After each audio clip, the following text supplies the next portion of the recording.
আসসালামু আলাইকুম রহমতুল্লাহ বরকাতুহু। তে বন্ধুগণ, আশা করি আল্লাহ পাকের রহমতে সকলেই সহি সালামত আছেন। তে কবি গাজী আক্কাস আলী ইউটিউব চ্যানেল 017140885009 এর পক্ষ থেকে আপনাদের সকলের প্রতি রইল একান্ত আন্তরিক শুভেচ্ছা ও ভালোবাসা।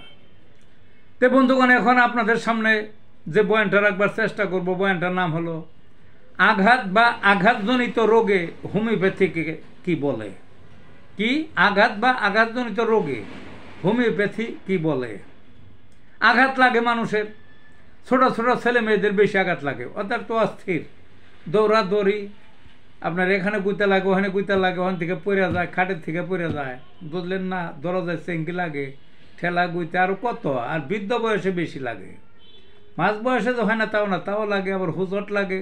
তা আঘাত যেভাবেই হোক, আপনার মাংসের মধ্যে হোক, চামড়ায় হোক, হাড়ে হোক, জয়েন্টে হোক, যেখানে মনে হয় এনে হোক, আঘাতের হোমিওপ্যাথির ভালো ভালো ওষুধ আছে। তার মধ্যে প্রথম যে ওষুধটা আর্নিকা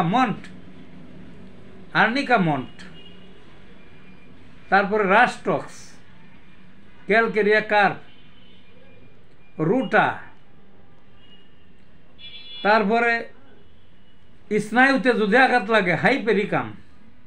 স্নায়ু কি, আমাদের মাথায় যদি কোনো আঘাত লাগে, তারপরে হাতে পায়ের 20টা আঙ্গুলের মাথা, সেওটা স্নায়ু থাকে, বুঝলেন না, এই মাথা স্নায়ু, সেখানে যদি আঘাত লাগে, পিঠে মাজায় যদি আঘাত লাগে, তাহলে হাইপেরিকাম। বহু বছর আগে আঘাত পেয়েছিলেন, আমাবস্যা পূর্ণিমা আসলে বোঝা যায়। তারপরে বিষ ব্যথা করে অনেক সময়, সেখানেও এই আর্নিকা মনে রাখবেন। তবে বহু বছরের পুরাতন যদি হয়, এই আর্নিকা বেশি পরের খাইতে হয়।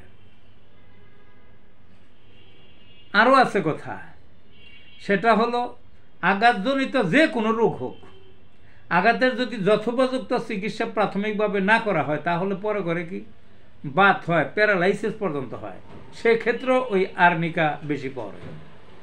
ভালো থাকুন বন্ধুগণ।